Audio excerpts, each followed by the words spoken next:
지금은 돈 벌 시간 엘리트 앰비션입니다. 여러분, 돈을 벌어야 되는데 저도 사람들을 많이 만나고 해보잖아요. 최근에는 뭐 23살짜분 우리 저기 나는 그 투자하시는 분들 만났고, 대학생이었는데, 그리고 25, 그 다음에 어쨌든 여러 사람을 많이 만납니다. 근데 하나같이 다 똑같은 하나의 공통점이 있어요. 뭐냐면 돈을 다 벌고 싶어 하는 거예요. 직업은 다르고, 그 다음에 처해진 상황, 뭐 자산의 그런 규모 전부 다 다릅니다. 사람마다 다르는데 경제적으로 다 추구하는 건 똑같습니다. 돈을 많이 벌고 싶어 하고, 시간적, 경제적 자유를 갈망하고 원하는 건 저도 그렇고요. 여러분들도 그렇고 그분들도 다 똑같다. 지금 여러분 뉴스에서 이런 얘기들 많이 나와요. 4개월 만에 뭐 4억을 보고 팔았다. 그러니까 4개월 만에 4억을 손해보고 팔았다. 헬리오시티 연골족 비명, 이런 얘기인데, 크리스마스 때 나온 기사예요. 근데 기사 내용을 읽어보시면 아실 거예요. 중앙일보 기사인데 4개월 만에 4억을 손해봤다는 근거는 없어요. 근거는 없고 그냥 이런 거예요. 그냥 헬리오시티가 84제곱미터 이 가격이 최고점이 24억을 찍었다 이거예요. 오케이, 찍은 건 알겠는데 최근에 15억에서 16억대, 그러니까 15억에서 16억대까지 거래를 찍었다. 근데 그 사이에 어쨌든 가정 사이에서, 아니 생각을 해보세요. 지금 이게 공포를 주는 건 알겠는데, 여러분, 공포를 주는 건 알겠어. 근데 4개월 만에 산지 4개월 만에 4억을 왜 팔아요? 아니 솔직히 조금이라도 투자를 해보신 분들은 아마 아실 거예요. 이 기사 자체가 모순 덩어리고 말 자체가 안 된다는 거. 아니 여러분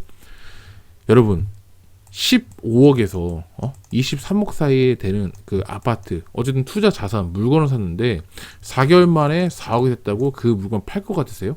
아니 솔직하게 아니잖아요. 그죠? 그러니까 이거는 그냥 말 그대로 현황을 설명한 건 좋은데 기사 타이틀은 이렇게 잡은 거죠. 아 진짜 이게 뭐 투자하면 안 되겠구나, 좋됐다, 뭐 이런 식으로 가는 건데, 이거 집 솔직히 주식도 그렇고 코인도 그렇고 부동산도 그렇지만 특히 부동산 같은 경우는 필수제. 제가 늘상 말씀드리지만 테너트 치고 잘 살 건 아니잖아요. 내가 세입자가 월세든 전세든 매매든 간에 뭔가에 자야 되는데 무조건 그 방식의 차이가 있을 뿐이지 무조건 자야 되는 건 맞습니다. 자, 그러면 여러분들이 지금 하락장이고 거래가 안 되는 건 좋아. 근데 여러분들이 어떤 집을 투자를 했는데 여러분의 매입가가 3억이라고 칠게요. 3억 예를 들어서. 근데 난 지금 집값이 2억 5천이야. 여러분 산 거 대비 얼마 빠졌죠? 마이너스 5천만 원. 근데 여러분들이 이 3억짜리 집을 매입을 샀을 때 이 샀었던 이유가 있을 거 아닙니까? 그죠? 명분도 있었을 거고. 자, 따져볼게요. 이런 입지, 뭐 학군, 교통 등등 여러 가지 따졌을 때, 야, 나는 여기 사람들이, 그러니까 거기에 지역, 그 동네 사는 사람들이 여기를 꼭 어쨌든 살 수밖에 없는 환경이다. 아직도 그 생각이 유효하고 앞으로도 그 생각이 맞다고 가정을 하면 그 집을 왜 파는 거예요, 도대체? 아니, 여기 뉴스처럼 헬리오시티라는 집을 샀는데 4개월 만에 하락한다고 팔 것 같으세요? 그거 아니라는 거죠. 여러분, 돈 벌려고 하는 거잖아요. 그죠? 돈 벌려고 하는 건데 그 자체가 이렇게 이 심리, 그러니까 대중의 심리에 끌려다녀서 내가 지금 이렇게 해도 팔아야 되나? 그렇게 그 심리에 굳이 끌려다닐 필요가 없다는 거죠. 이렇게 이게 대중적으로 공포의 언론에 사람들 흘러가는 대로 가게 되면 여러분 돈 못 벌어요. 돈 못 벌고 지금 이 시기를 분명히 여러분 기회로 잡으셔야 됩니다. 어차피 주식이든 옛날 주식이든 코스피 지수든 간에 코스닥 지수든 간에 그다음 부동산 그 서울 아파트 지수든 간에 다 똑같아요. 결국은 이렇게 등락폭은 왔다 갔다 상승했다가 하지만 결국은 뭐죠? 위로 간다는 거죠. 이건 맞잖아요. 이거는 그 누구도 시간이 흐를수록 그 누구도 부정할 수 없다는 게 이게 바로 사실입니다. 물론 여기서 올랐을 때 뭐죠? 가매수 구간이 있겠죠. 그러니까 수요와 공급 법칙에서 아무래도 가매수가 구간이 있는 거고, 왜 떨어지겠죠? 뭐 여러 가지 있겠지만 어쨌든 가매도 판매자가 매도하시는 분들이 더 많다는 거죠. 감해도 구간, 감해수 구간과 감해도 구간과 감해수 구간과 감해도 구간. 그러니까 이런 것들이, 이런 사이클들이 하락이든 조정장이든 뭔가 상승장이든 간에 계속적으로 반복이 된다는 거죠. 이 사이클 원리를 이해하시고 아셔야 되는데, 그냥 순간적으로 하락한다, 금리가 뭐 어떻다 좋댔다 이런 그런 생각들 자체로 그 순간적인 단면, 그러니까 내려가는 그 순간적인 단면만 보시고 그렇게 판단하시면 안 된다. 그러니까 긴 호흡으로, 제 말 잘 들으세요. 긴 호흡으로 쭉 가신다는 생각으로, 그런 느낌으로 가셔야 되는 거예요. 만약에 내가, 여러분, 역전세를 받았다 쳤어요. 역전세 6억짜리 아파트인데 전세가가 4억이었어요. 내가 갭을 2억을 들어갔어. 갭이 2억인데 전세가가 4억짜리가 3억으로 빠졌어. 그러면 지금 살고 있는 세입자가 나가는데, 그럼 전세 시세가 3억인 거잖아요. 나는 원래 전세 4억에 받았잖아. 그럼 뭐죠? 내가 마이너스 1억을 구해야 되는 상황인 거잖아요. 그죠? 구해야 되는 상황. 이런 경우는 이렇게 될 수 있겠죠. 자, 첫 번째, 대출을 받겠죠. 대출, 신용도 될 수 있고, 아니면 담보대출도 받을 수 있고, 여러 가지 대출을 받을 수 있겠죠. 두 번째, 내가 수중에 갖고 있는 돈이 있을 수 있잖아요. 어디서 돈을 융통해 놓은 거지. 뭐 적금을 깬다든지, 아니면 어쨌든 간에 예금을 깬다든지, 각종 이런 작은 포트리오를 해서 갖고 오는 거죠. 그 돈을 어쨌든 갖고 오고, 아니면 누구한테 빌려서라도 갖고 오서, 어쨌든 뭘 팔아서, 아니면은 다른 뭘 팔아가지고 1억이라는 돈을 벌어서 메꾸는 거죠. 전세 3억에 세팅되는 거죠. 근데 여러분들이 6억에 산 거는 변함이 없는 사실이고, 왜? 매입가가 그거니까. 6억에 샀을 때 전세가가 3억이면 어쨌든가 내가 4억에서 1억을 줬으니까 3억이 된 거잖아요. 근데 여러분, 그러면 6억짜리 집에서 전세가가 3억이면 여러분 투자금이 2억에서 1억으로 3억을 늘어난 것 뿐이잖아요. 그죠? 1억이 더해졌으니까. 근데 그 사실은 변함이 없다는 거죠. 근데 그 돈이 증발된 건 아니잖아요. 그죠? 어차피 여러분들이 그 집을 사고, 그 다음에 그게 필수적인 그 집이 입지든 나중에 미래 여건으로 봤을 때 지금보다 더 나은 내일이, 미래가 보장이 돼 있고, 세입자가 항상 그런 상품으로 봤을 때 그 수요가 계속적으로 뒷받침되고, 계속 확군지고, 예를 들어서 계속적으로 살 것 같은 집이면 결론적으로 7억이든 8억이든 간에 결국은 나중에 회수가 된다.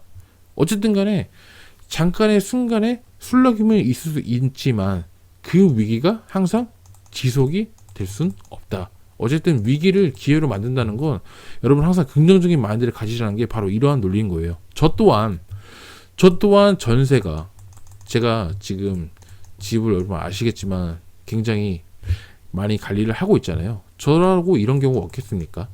기본적으로 저 같은 경우는 워낙 전세를 싸게 맞추는 집들은 이미 5% 인상을 시켜서 지금 같은 상황에도 더 5% 올려서 전세 보증금을 받는 케이스가 있는데, 아닌 경우도 있겠죠.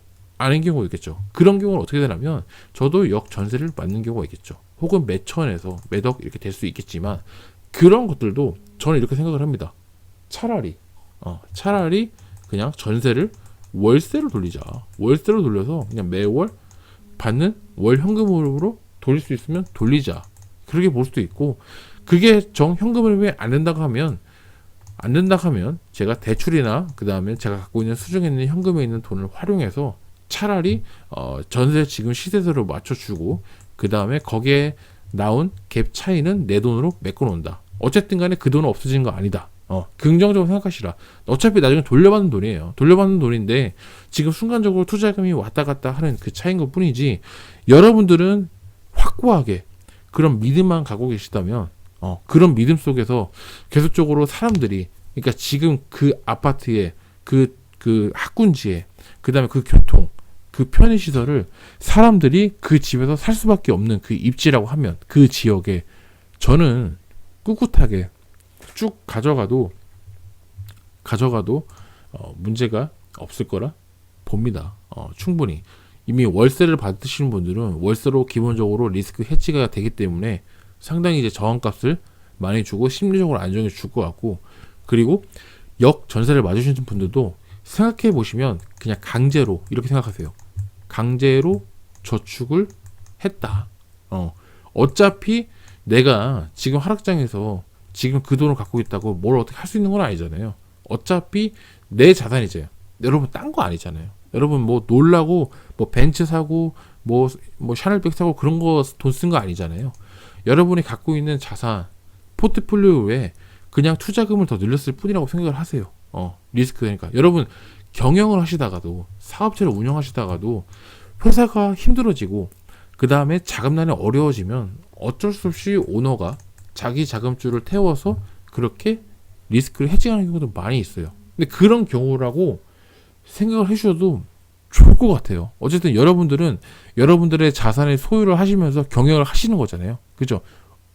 다 각자 오너고 CEO입니다. 그런 관점으로 생각해 봤을 때는 이런 상황은 그냥 하나의 그냥 단지 가정이라고 생각을 하고 그냥 너그럽게 좀 약간 좀 크게 긴 호흡으로 좀 넘겨주시면 아무래도 스트레스를 여러분 덜 받고 그리고 길게 여러분들이 꼭 상승하는 그런 마인드 컨트롤 할 때 도움이 될 것 같습니다.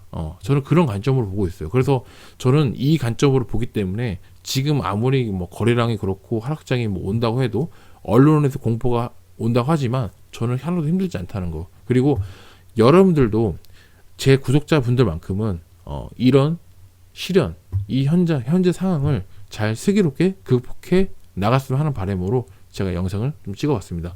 아무튼 시청해주셔서 감사하고요. 다음에도 더 좋은 영상으로 찾아뵙는 엘리트 앰비션 되도록 하겠습니다. 감사합니다.